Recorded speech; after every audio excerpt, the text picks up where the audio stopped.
ఇంగో గృహజ్యోతి మహాలక్ష్మికి నేడే శ్రీకారం. 200 యూనిట్ల దాకా ఉచిత విద్యుత్, 500కు గ్యాస్ సిలిండర్ అమలు నేడే. సీఎం రేవంత్ చేతుల మీదుగా చేవెళ్లలో ప్రారంభించి సభకు ఏర్పాట్లు. స్థానిక సంస్థల కోటా ఎమ్మెల్సీ ఉప ఎన్నిక షెడ్యూల్ విడుదలవ్వడంతో వేదికను మారుస్తున్నారు. ఈ మహబూబ్ నగర్ కల్వకుర్తి నియోజకవర్గ ఎమ్మెల్యే ఇప్పుడున్న ఆయన కసిరెడ్డి నారాయణ రెడ్డి గతంలో ఎమ్మెల్సీగా ఉండే స్థానిక సంస్థల కోటాలో ఆయన ఆ ఎమ్మెల్సీకి రాజీనామా చేసి ఎమ్మెల్యేగా పోటీ చేసి గెలిచారు. సో దీంతో ఆ స్థానం ఖాళీ అయింది. దానికి బై ఎలక్షన్ జరగబోతున్నది. సో బై ఎలక్షన్ షెడ్యూల్ వచ్చింది, ఎలక్షన్ కోడ్ కూడా అమల్లోకి వచ్చింది కాబట్టి అక్కడ మీటింగ్ పెట్టడానికి వీల్లేదు. దీంతో వేదిక మార్చిరు. పథకాల ప్రారంభం సచివాలయంలోనే పెడుతున్నారట. షెడ్యూల్ ప్రకారమే భారీ బహిరంగ సభ, ప్రియాంక గాంధీ రాష్ట్ర పర్యటన కూడా రద్దయింది. ఎన్నికల ముందిచ్చిన 6 వాగ్దానాల్లో మరో 2ంటిని అమలు చేయడానికి కాంగ్రెస్ ప్రభుత్వం సిద్ధమైంది. అర్హులైన గృహ వినియోగదారులకు 200 యూనిట్ల దాకా ఉచితంగా విద్యుత్తును అందించే గృహజ్యోతి పథకాన్ని, 500కే గ్యాస్ సిలిండర్ను ఇచ్చే మహాలక్ష్మి పథకాన్ని సీఎం రేవంత్ రెడ్డి మంగళవారం సచివాలయంలో ప్రారంభించబోతున్నారు. వాస్తవానికి కార్యక్రమాన్ని రంగారెడ్డి జిల్లా చేవెళ్లలో ప్రారంభించి మంగళవారం సాయంత్రం 1,00,000 మందితో భారీ బహిరంగ సభ నిర్వహించడానికి అన్ని ఏర్పాట్లు చేశారు. కానీ ఉమ్మడి మహబూబ్ నగర్ జిల్లాలో స్థానిక సంస్థల ఎమ్మెల్సీ ఉప ఎన్నికకు ఎన్నికల సంఘం షెడ్యూల్ విడుదల చేసింది. సోమవారం రాత్రి నుంచి అక్కడ కోడ్ అమల్లోకి వచ్చింది. దీంతో పథకాల ప్రారంభోత్సవాన్ని సచివాలయానికి మార్చారు. ఈ మేరకు సెక్రటేరియట్లో 2 పథకాలు ప్రారంభించిన అనంతరం రేవంత్ రెడ్డి చేవెళ్ల బయలుదేరి బహిరంగ సభలో పాల్గొంటారు. సో బహిరంగ సభకు ఎలాంటి ఇబ్బంది లేదు. ఈ కార్యక్రమానికి ఏఐసీసీ ప్రధాన కార్యదర్శి ప్రియాంక గాంధీ హాజరవ్వాల్సి ఉన్నప్పటికీ అనివార్య కారణాల వల్ల ఆమె టూర్ రద్దయింది. అయితే ఆమె వర్చువల్ విధానంలో ఢిల్లీ నుంచి ప్రసంగించబోతున్నారు. పౌర సరఫరాల శాఖ మంత్రి ఉత్తమ్ కుమార్ రెడ్డి అధ్యక్షతన జరిగే కార్యక్రమంలో ఈ కార్యక్రమానికి ఉప ముఖ్యమంత్రి మల్లు భట్టి విక్రమార్క విశిష్ట అతిథిగా హాజరు కాబోతున్నారు. సో ఫిబ్రవరి నెలలో 200 యూనిట్ల లోపు వినియోగించి తెల్ల రేషన్ కార్డు ఉండి ప్రజాపాలన కింద దరఖాస్తు చేసుకున్న వారికి మార్చిలో 0 బిల్లు జారీ చేయబోతున్నారు. మీకు ఫిబ్రవరిలో 200 యూనిట్ల లోపే కరెంటు బిల్లు వచ్చి ఉండాలా ఒకటి. రెండోది మీకు వైట్ రేషన్ కార్డు ఉండి తీరాల్సిందే. మూడోది మీరు మొన్న ఏదైతే అప్లికేషన్లు పెట్టుకున్నారో ప్రజాపాలన అప్లికేషన్లు, అభయహస్తం అప్లికేషన్లు, దాంతో మీరు 200 యూనిట్ల పవర్ మీద టిక్ చేసి ఉండాలి. సో అప్పుడు మీరు అర్హులు అవుతారు. వైట్ రేషన్ కార్డు లేదు ఇప్పుడు మాకంటే మీరు అర్హులు కాదు. అందుకే మనం ముందు నుంచి చెప్పిన ఈ గవర్నమెంట్కి మీరు ఫస్ట్ రేషన్ కార్డ్స్ ఇచ్చి ఈ స్కీమ్లను ఇంప్లిమెంట్ చేయండి. ఒక నెల రోజులు లేట్ అయినా ప్రజలు కూడా ఏమనుకోరు, రేషన్ కార్డు వచ్చిందన్న ఒక ఆనందం కూడా వాళ్ళలో ఉంటుందని. కానీ వీళ్ళు వినలే. వీళ్ళు సరే ఫస్ట్ అయితే వైట్ రేషన్ కార్డు వాళ్ళకి ఇచ్చి మిగతా వాళ్ళకి తర్వాత చూస్తామని చెప్తా ఉన్నారు. ఇంటి యజమానులతో పాటు మరి రెంటుకున్న వాళ్ళ పరిస్థితి ఏంది?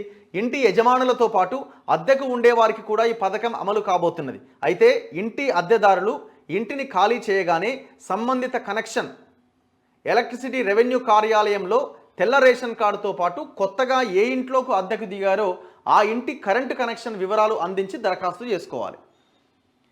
ఈ పథకాన్ని నిరంతర ప్రక్రియగా ప్రభుత్వం అమల్లోకి తేబోతున్నది. ప్రస్తుతం ఎప్పుడో జారీ చేసిన తెల్ల రేషన్ కార్డులు ఉండడంతో కొత్తగా మళ్లీ కార్డులు ఇవ్వాలని ప్రభుత్వం నిర్ణయించింది. కొత్త కార్డులు అందుకునేవారు తమ ఇంటి కనెక్షన్ నెంబర్, తెల్ల కార్డుతో పాటు ఆధార్ కార్డును జత చేస్తే ఈ పథకం అమలు చేస్తారు. సంబంధిత తహసీల్దార్, ఎంపీడీఓ, ఈఆర్ఓ కార్యాలయాల్లో ఈ పథకం అమలుకు చర్యలు తీసుకుంటారట. సిలిండర్ బిల్లు చెల్లించాకే మహాలక్ష్మి పథకానికి ఇప్పటి వరకు సుమారు 40 లక్షల మంది లబ్ధిదారులను ఎంపిక చేశారు. దారిద్ర్య రేఖకు దిగువన ఉండి ఆహార భద్రతా కార్డు అంటే వైట్ రేషన్ కార్డులో పేర్లు నమోదై వంట గ్యాస్ కనెక్షన్ ఉన్న మహిళలకే ఈ పథకం వర్తిస్తుంది. ఇప్పుడు మీకు వైట్ రేషన్ కార్డు ఉన్నది, అందులో ఎవరి పేరు మీదనైతే ఆ మహిళ పేరు మీద గ్యాస్ కనెక్షన్ ఉందో ఆ పేరు, ఆ ఫోటో, ఆ పేరు ఆ వైట్ రేషన్ కార్డులో ఉండాలి. వాళ్ళకు మాత్రమే వస్తుంది. రాష్ట్రంలో 90 లక్షల తెల్ల రేషన్ కార్డులు ఉండగా వాటిని కలిగి ఉన్న వారిలో వంట గ్యాస్ కనెక్షన్ ఉన్నవారు 64 లక్షల మంది.